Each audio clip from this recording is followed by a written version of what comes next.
eccoci all'inferno. Quello che l'episodio scorso suggeriva qui esplode e supera le aspettative. Una puntata densissima che scava nel buio e ci mostra un mondo in cui la fede è un'arma e l'odio cambia volto a ogni passo. L'ho amato e l'ho odiato, come il precedente, ma stavolta al contrario. Se nella 2x04 avevo apprezzato la prima parte e storto il naso sulla seconda, qui è successo il contrario. La prima parte mi ha fatto arrancare, ma nella seconda, wow! Diretto da Steven Williams e scritto da Craig Mazin, Accoglie il suo amore, Feel Her Love in originale, è un episodio che non ti lascia respirare, non consola, non rassicura, ti prende per mano e ti accompagna giù nel cuore nero dell'umanità spezzata e nemmeno ti dà una coperta per il viaggio. Parte leggero, forse anche troppo, ma poi ti trascina in un incubo a metà tra horror psicologico e survival puro. Più action rispetto al precedente, ma sempre guidato da dialoghi intensi e atmosfere cariche. La tensione è costante, anche quando tutto sembra immobile, tanto che a un certo punto ti viene voglia di guardarti alle spalle. Si parte, come da tradizione, con un flashback. Siamo nel quartier generale del VLF. Il vecchio capo, sì, prima di Isaac c'era qualcuno con un po' più di capelli e forse anche un po' più di umanità, sta facendo il punto con uno dei suoi capitani. Lei si chiama Park e il suo sguardo racconta già tutto prima ancora di parlare. Cosa è successo all'ospedale? Perché sono spariti così tanti soldati? La risposta è semplice e terrificante. Durante un'operazione di bonifica, Park e i suoi si sono imbattuti in qualcosa di completamente fuori scala, qualcosa che ha reso necessario sigillare i piani sotterranei, con dentro i suoi uomini, compreso suo figlio, Leon. Perché? Perché là sotto c'è l'aria infetta. Sì, proprio quella che non si respira se ci tieni al cervello. E in quel momento ogni fan del videogioco ha fatto un balzo sulla sedia come se la propria squadra avesse segnato al 90° su rovesciata. Ma invece di gridare gol, hanno gridato spore! Sì, gente, le spore sono finalmente arrivate e con loro, sappiamo cosa ci aspetta e non sarà piacevole. Torniamo al presente. Dina è in modalità hacker post-apocalittica. Sta triangolando le comunicazioni dei lupi usando la rice trasmittente rubata, nel tentativo di localizzare le loro basi e trovare un modo per raggiungere l'ospedale. Lì, teoricamente, si trova Nora. E noi sappiamo cosa rappresenta Nora per Ellie. Spoiler, niente di buono. Ed ecco un dettaglio che mi ha fatto sorridere. Ellie giustamente si chiede: ma com'è che sti lupi parlano alla radio come se fossero in una chat di gruppo senza password? La risposta arriva da Dina, che ci regala una delle cose che amo di più in questa serie. Le spiegazioni infilate con classe, senza freni a mano tirati, né didascalia in grassetto. Secondo Dina, i serafiti, o iene come li chiamano loro, sono praticamente gli amici dell'Apocalisse. Rifiutano la tecnologia, vanno in giro con archi e frecce e vivono seguendo una dottrina tanto rigida quanto inquietante. Quindi il VLF può permettersi di chiacchierare alla radio senza problemi. I loro nemici non li stanno nemmeno ascoltando. Piccolo applauso agli sceneggiatori per questa chicca. Niente infodump, niente monologhi a effetto, solo una battuta nel contesto giusto. Bravi, bravissimi. Intanto Ellie esplora il teatro. Si ferma sul palco dove ci sono ancora degli strumenti musicali e lì, tra la polvere e il silenzio, trova una chitarra. Per un attimo pensi: ok, ci risiamo, altro momento acustico da strappare il cuore. Ma no. Stavolta Ellie si blocca, non suona, non canta, rimane lì immobile, con un'espressione glaciale.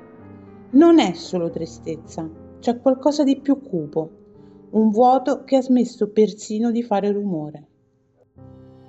Comunque Dina ha fatto i compiti a casa, ha trovato un percorso sicuro per raggiungere l'ospedale. Destinazione Nora.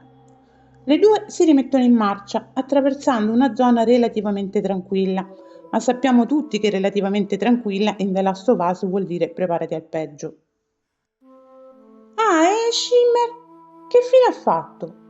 Seriamente, ce lo fate vedere per 3 episodi, poi sparisce nel nulla. Noi preoccupati.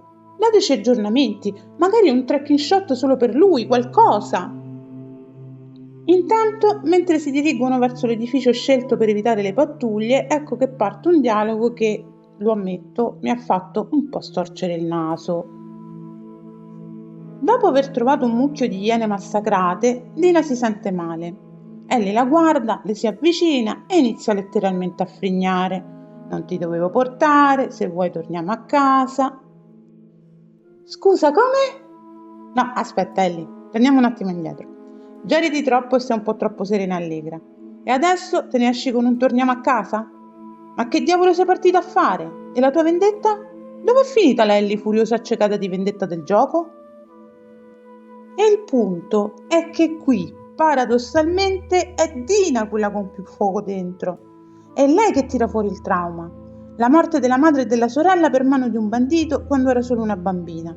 E di come, nonostante tutto, lo abbia ucciso, senza pensarci troppo. È lei stavolta ad avere il volto della vendetta. Ellie è più morbida, più fragile, forse troppo. Capisco che sia un percorso voluto dagli autori, ma in certi momenti la sua leggerezza stona.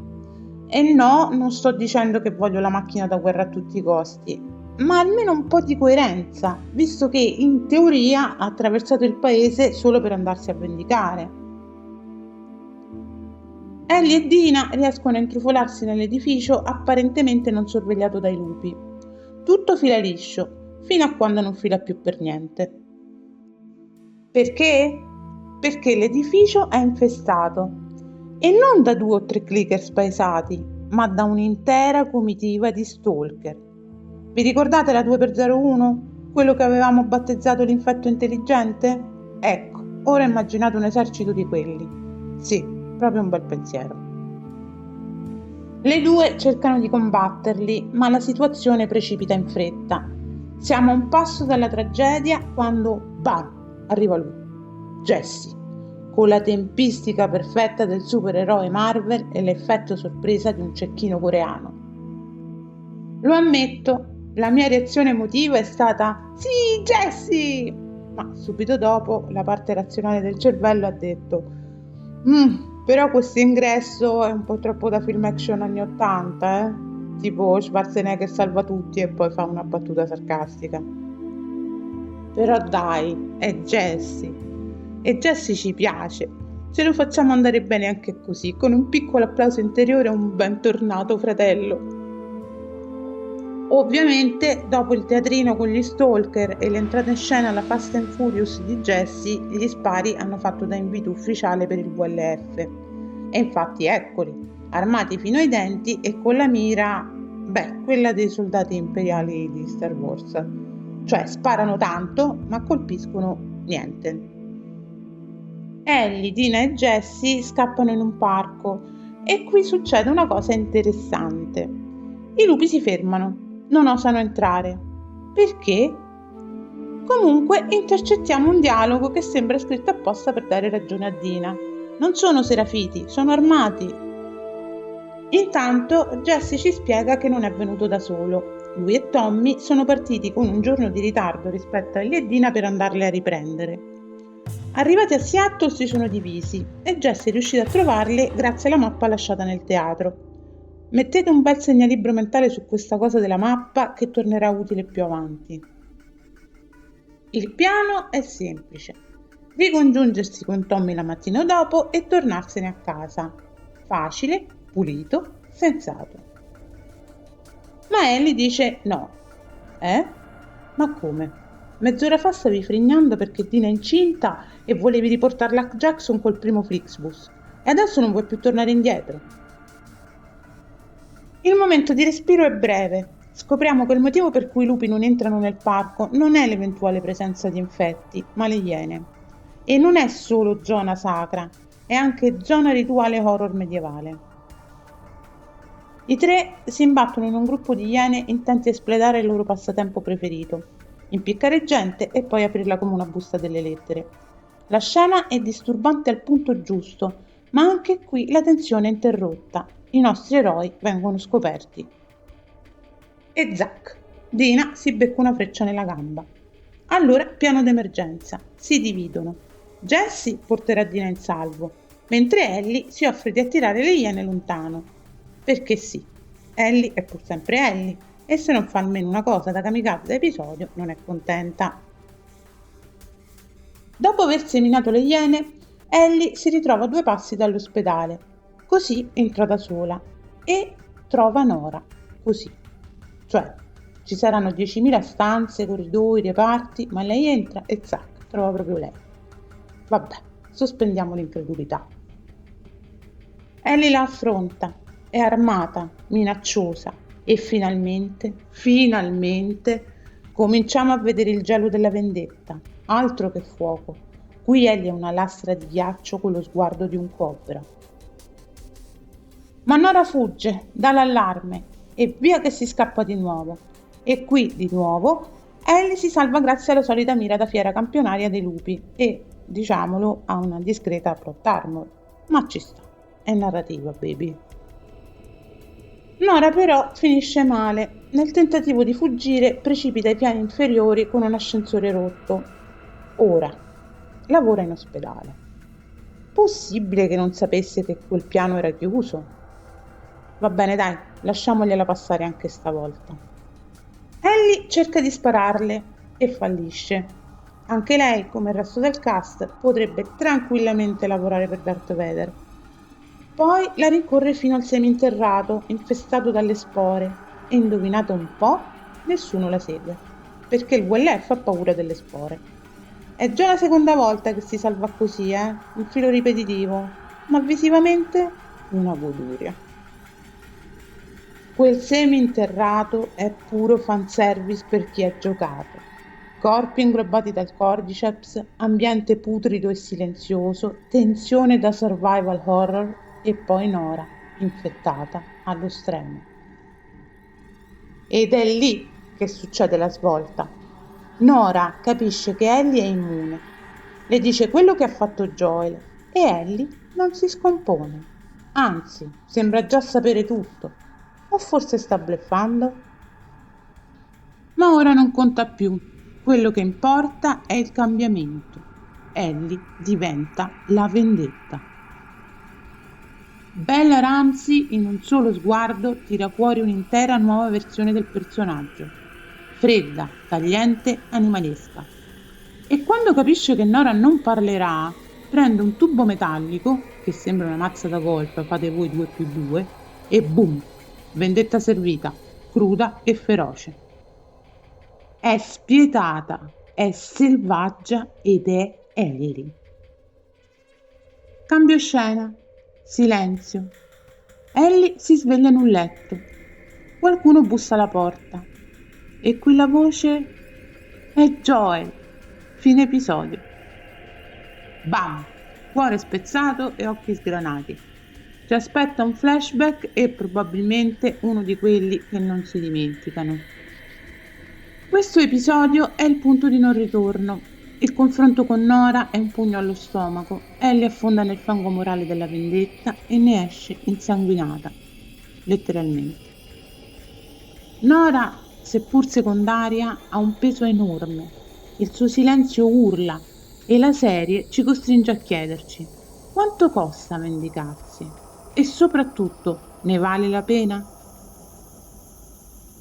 L'episodio parte in modalità Heartstopper post-apocalittico, con momenti quasi sdolcinati tra Ellie e Dina, ma poi ci trascina con forza nel buio, quello vero, quello brutale, quello che conosciamo dal gioco.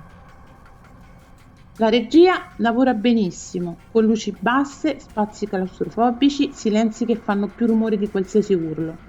E poi loro, i Serafiti, una minaccia inquietante, fatta di fede, rituali e frecce che arrivano nel buio.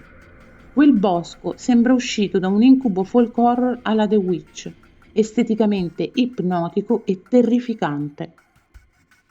Il confronto con Nora è fedele al gioco, crudo e disturbante. Bella Ramsey qui è glaciale, spietata, devastante, e chi dice che non sa recitare dovrebbe riguardarsi tutto con più attenzione, magari con gli occhiali giusti. Certo, ci sono delle forzature. L'inizio un po' teen, il Jessie ex machina, le plot armor ormai quasi dichiarate e tutto che scorre troppo in fretta, come nella prima stagione. Nora in particolare avrebbe meritato qualche sfumatura in più. Ma alla fine questo episodio l'ho amato proprio per quello che non mi ha dato. Nessuna carezza, nessun sollievo. È scomodo, crudo, doloroso, non perfetto, ma necessario e coraggioso. The Last of Us non si accontenta di adattare, vuole scavare, vuole farci sentire sporchi, in colpa, complici e ci riesce, perché alla fine la vendetta è un veleno che si beve a piccoli sorsi sperando uccida qualcun altro e la fede cieca può diventare un'altra forma di violenza. Nel prossimo episodio mi aspetto qualche risposta alle tante domande lasciate in sospeso. Quando si è incrinato davvero il rapporto tra Ellie e Joel? Cosa è successo con Eugene? Magari rivedremo Tommy e forse anche Abby. Ma soprattutto, dove diamine avete messo Shimmer, autori? Ci aspettano risposte e lacrime, tante lacrime, perché l'oscurità non è più dietro l'angolo, è dentro Ellie. La vendetta ha trovato la sua voce ed ora ha anche un volto.